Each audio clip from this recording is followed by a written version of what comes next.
So మీ దగ్గరికి కామన్‌గా వచ్చిన ఆర్బిటల్ కేసెస్ ఏమన్నాయండి? వెరీ కామన్‌లీ ఆర్బిట్‌లో అంటే మనం చేసేది చూపు లేకుండా కంట్లో ఒక కన్నులో చూపు లేకుండా ఫర్ ఎనీ రీజన్ దెబ్బ తాకి గానీ, చిన్నప్పుడే కొంచెం కన్ను తీయాల్సొచ్చిన పరిస్థితుల్లో ఆర్బిటల్ ట్యూమర్స్ కండిషన్‌లో హ్మ్. అలాంటి వాటిలో వాళ్ళకి సెల్ఫ్ కాన్ఫిడెన్స్ ఇంప్రూవ్ చేయడానికి ఒక గాజు కన్ను అమర్చుకోవడానికి వీలుగా చేస్తాము. Okay. This is called prosthetic I అమర్చడం. హ్మ్. సో ఆ సర్జరీ అనేది ఒక ఇంప్లాంట్ అనేది లోపల పెట్టి ఫ్యూచర్‌లో ప్రాస్థెటిక్ ఐ ఇవ్వడం వల్ల పేషెంట్‌కి లుక్ వైజ్ కూడా కాస్మెటిక్ అనే కాకుండా in his life, in his or her life అది కాన్ఫిడెన్స్ అనేది వస్తుంది.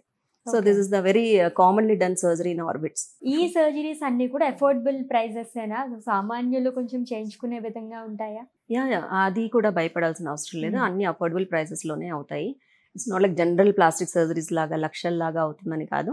వితిన్ అఫోర్డబుల్ రేంజ్‌లోనే ఉంటుంది. అండ్ ఇన్ డిఫరెంట్ ప్రైసెస్‌లో ఇక్కడ అమెరికన్ లేజర్‌లో అందరికీ అందుబాటులో కామన్ పీపుల్ కూడా వచ్చి చేయించుకోవడానికి వీలుగా మేము చేస్తున్నాం.